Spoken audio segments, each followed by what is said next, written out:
Problem 10 on exam 1 says use trig substitution to transform the integral dx over x squared plus 16 quantity squared into a trig integral, and then evaluate the trig integral in terms of theta. But there's no need to trace back to the variable x. So this was like one of the earlier questions. It's the same kind of concept. We're just going to transform this using trig sub, solve it, but we're not going to transform back using the triangle. So when I look at dx over x squared plus 16 quantity squared, again, it says use trig sub. I know I have a plus in the middle, so I want to use tangent as my substitution. X is equal to, my a squared is 16, square root of 16 is 4. So that's 4 tangent of theta. And my dx is equal to 4 secant squared theta d theta. So I have everything I need to sub in. So if I go ahead, just write it out, I end up with 4 secant squared theta d theta. And then on the bottom, I end up with 16 plus 16 tan squared theta. Sorry, I switched the order, I didn't mean to. But it's the same thing because it's just a plus. 16 plus 16 tangent squared theta, all quantities squared. So now I use my trig identities to reduce that down. If I pull a 16 out of both of the terms, I have a 1 plus tan squared theta.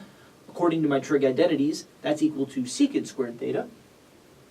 So I can go ahead and rewrite this as 4 secant squared theta d theta over, I pull a 16 squared out. I'm going to leave that as 16 squared. That's a pretty big number. 1 plus tan squared theta is secant squared theta. That quantity squared would be secant to the 4th theta. Okay? So I can go through and I can reduce this down. This becomes a secant squared. Obviously it doesn't reduce down all the way. I still have my d theta up there.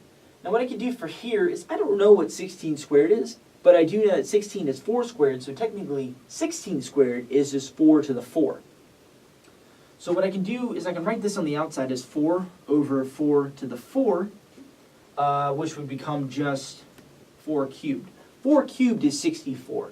So what that tells me is that on the outside here I have a 1 over 64 integral, and now I have d theta over secant squared theta. So just using a little trick to try to reduce that down, because I don't know what 16 squared is off the top of my head. I would probably have to actually sit down and figure out what that is. 1 over 64 d theta over secant squared theta. So now when I'm looking at my answers, well actually before I even look at my answers, I need to solve this. So I need to figure out some way to integrate this term. So what I see is that if I have a secant squared term here, I don't have any kind of like tangents or anything to multiply it by. So what I'm probably best left off doing is just turning this into cosine squared by bringing it back up over the denominator. So if I rewrite this out, and this is actually just coming up here, 1 over 64 integral cosine squared theta d theta. Because secant squared theta is 1 over cosine squared theta. And if I'm dividing by that term, I would multiply by its reciprocal. That would get me cosine squared. Okay, good. Now, I need to figure out some way to integrate this term.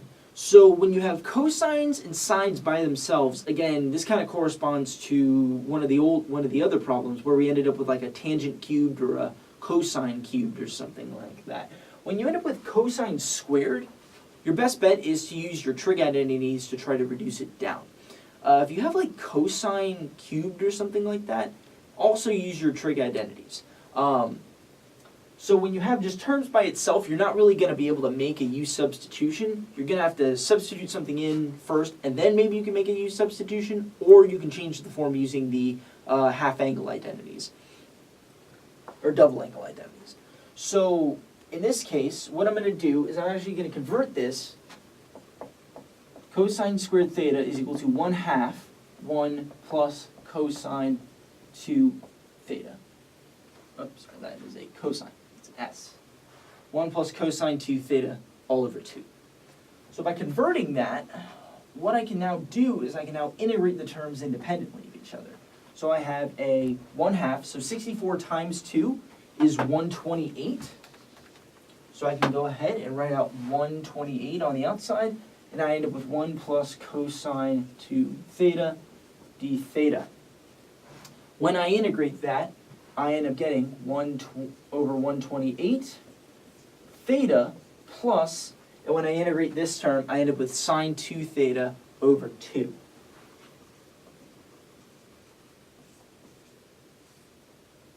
And of course I write a plus c at the very end because it is indefinite. Now, I don't need to convert from theta to x, but if I look at my final answers, nothing really matches. The only things I see that have 128 on the outside are c and e, and they both have theta plus sine theta cosine theta and theta minus sine theta cosine theta. So what that tells me is that they're still using some identity to convert that.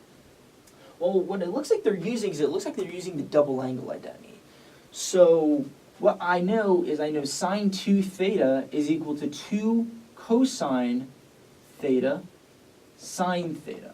This is another one of the trig identities that you should be required to know for this exam. So I can convert that one more time to theta plus, if I have 2 cosine theta sine theta over 2, the 2's end up just dropping out, and I'm left with sine theta cosine theta plus c.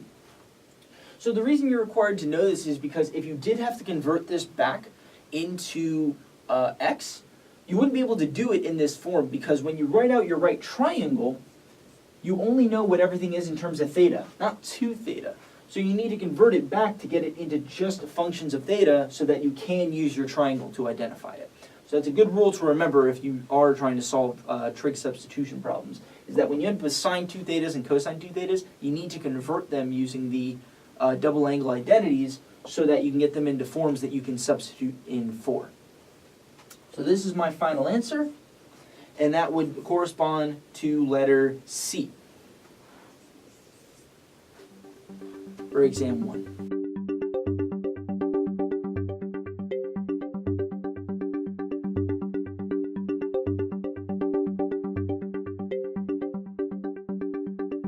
The Teaching Center, UF's Learning Resource Center.